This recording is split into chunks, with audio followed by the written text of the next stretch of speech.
Hi friends, in my previous video we learned about image formation by concave mirror and how to draw the ray diagrams for various positions of object in front of the concave mirror, and there are nothing but 6 positions regarding concave mirror. So now in this video I am going to explain about image formation by convex mirror with the help of ray diagrams. So image formation by convex mirror. So now let us learn about all these things here. So basically in case of convex mirror, only we have 2 positions. So these 2 positions are given here.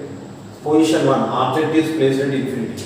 So already we know that one, when the object is placed at infinity distance, all the incident light rays are parallel to each other, parallel beam of light. So if we insert a parallel beam of light on convex mirror, so here convex mirror is a diverging mirror. So due to its diverging nature, all the reflected light rays are going to diverge away from each other. That means they are going to be separated from each other. So that's why what I am doing is I am extending the reflected light rays behind the mirror. So if we extend the reflected light rays behind the mirror, they appear to converge at a point. This point is nothing but focus. So that's why here we are going to get virtual image. So this is the position of virtual image when the object is placed at infinite distance. So it is a virtual image and it is very small. It is initial, very point size. So now we will consider the position 2. This is most important. So position 2 is nothing but anywhere when the object is placed anywhere except infinity distance. If we place the object anywhere in front of the convex mirror, always we will get same type of image. So now let us see that particular diagram. So here this particular arrow mark represents object. O for object here. Pole, focus, center of curvature. You know that very well. So I am inserting 2 light rays. This is first light ray is parallel to principal axis. This is parallel to principal axis. And after the reflection, it returns back through focus. If we extend it, and here we are extending the light ray from center of curvature. After the reflection, it returns back through CR, the same path. But here, after the reflection, these 2 reflected light rays are not going to converge. They are moving away from each other. So that's why in this case also what we are doing here, we are going to extend the reflected light rays behind the mirror. So here it is shown here in the diagram. These 2 reflected light rays appear to converge at this point. They are going to meet at this point. So at this point, we are going to get virtual image. This is representing virtual image. So now we are going to compare the image with respect to object here. So object is in large size, big size, image is small one, and in that too it is virtual and directed here. So now let us see the image, nature of the image formed by the convex mirror at this position. When the object is placed at anywhere except infinity distance.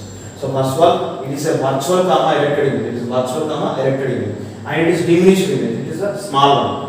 And it is formed between pole and focus. So this is regarding the image formation by convex mirror with respect to the ray diagrams. So from these 2 diagrams, final conclusion is that whenever if we place the object in front of the convex mirror, so convex mirror always forms virtual image. First of all, it always forms virtual image, and that too the size of the image is always smaller than the size of the object. That means it always forms a diminished image. But if we consider position 1, image is formed at focus, and position 2, image is formed between pole and focus. So this is the conclusion from these 2 diagrams. Okay.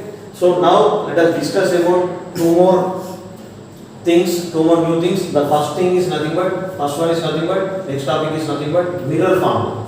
So we are going to learn about mirror formula. So mirror formula is given by this equation here. This simple equation represents the mirror formula here. So basically mirror formula gives the relation between focal length f and distance of object u and distance of image v. So it gives a relation between focal length and distance of object and distance of image.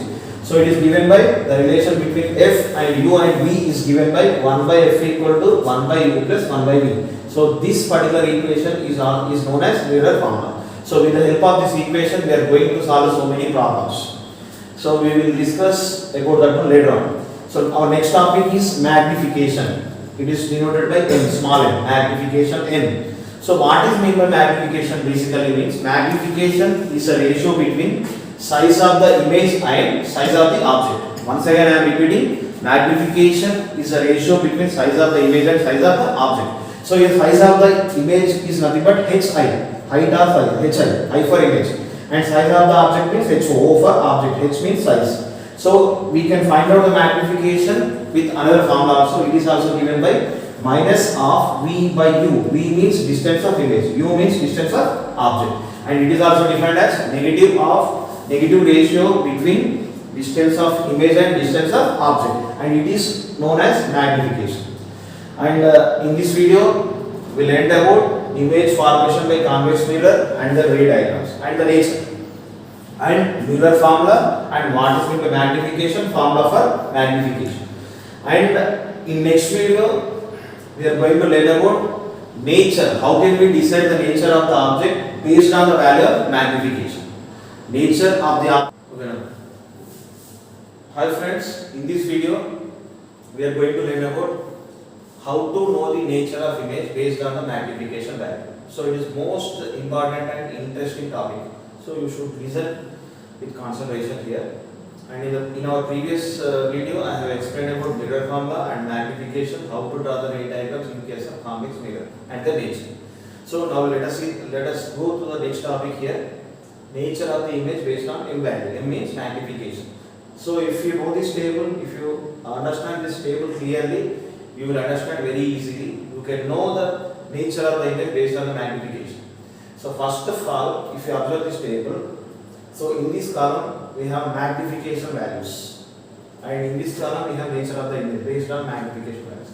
So in this first one, in the first column, first table, so if the magnification is negative, if we find the magnification value is negative, minus value, if we got magnification value is minus, so image becomes real image. Image becomes real. So if magnification value is negative, image is real. And if we got positive value while we are solving the problem, if we get magnification positive value, so if we got m value becomes positive, image is virtual. So this is what you should remember here. So this negative and positive symbols decide whether the image is virtual or real.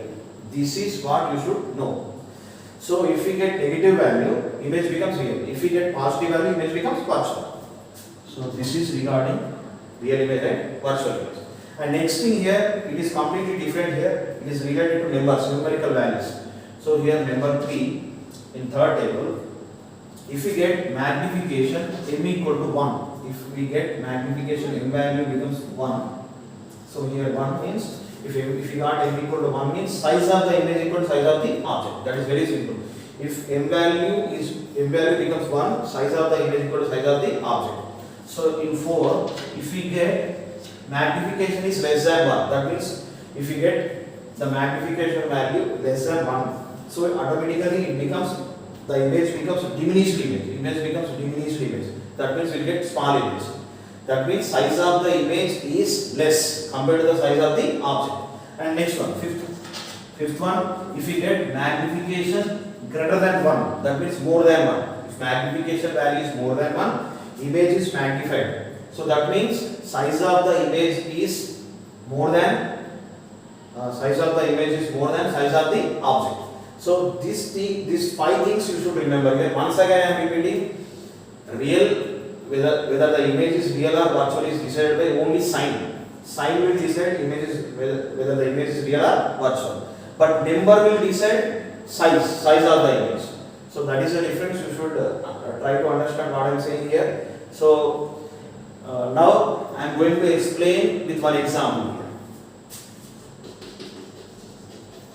We will consider one example to know the nature of the image based on the m value. For example, here, example we will consider here. If we got magnification value is minus 1. So here minus represents what kind of image? Real image. Minus we get negative symbol, na? We will get real image. Real comma inverted. Real means inverted. So now we have to discuss about the size. So negative is not there here. Negative is completed here. It is related to only nature of the image, whether it is real or virtual. But here we get 1. So 1 means what? Already we have discussed here. So if we get m equal to 1, size of the image equal to size of image equals to size of r. So in this way we should write the nature of the image according to the magnification value. We will consider one more example to understand clearly here. For example, in second example, I am going to consider m equal to 2. We are getting m equal to 2. So here we are getting positive symbol. Nothing is there means it becomes positive. So positive means what kind of image here? Virtual image. So image is virtual, comma, erected. Right. So nature completed. And next one we have to discuss about size. So it is more than 1. More than 1 means what here? Magnified image. So we can write virtual, comma, erected and magnified image. So in this way we can decide the nature of the image based on magnification value. So we will see one more last example here. Example 3, we will consider m equal to minus 1.5. Minus 1.5 here. So here negative, we are getting negative value. Negative value means what? It is real, comma, inverted image. So we should not consider this one.